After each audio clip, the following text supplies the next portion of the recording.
I'm always a fan of these, you know, $72,000 decision differences because they're honestly not bad to look at. Okay, let's see. You start with $10,000. What's the $72,000 difference in 30 years? So the first one is Cash Cara, save 10K, they put it under a mattress, the worst decision ever, and then they just see how that goes. 3% inflation, which really just means every year you're losing 3%. So we're looking at, in 5 years later, your 10K is 8,500, 6,300, 15 years later, and then $4,000 30 years later. You lost 6K.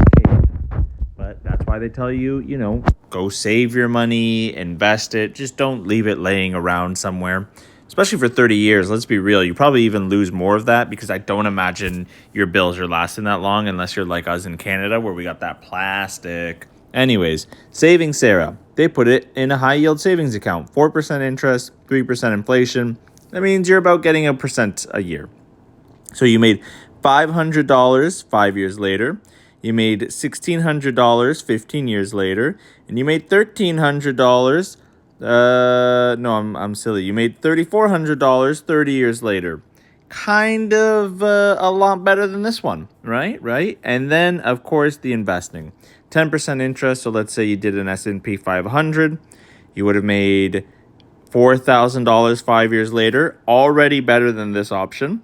$27,000 15 years later, and $76,000 30 years later. So really, you're making about $66,000 for every $10,000 you have invested over 30 years if you can get 10%, which is pretty crazy to think about. Anyways, just something to consider between these options. This is why you should always just invest a little every month. All right, thanks. Hit subscribe.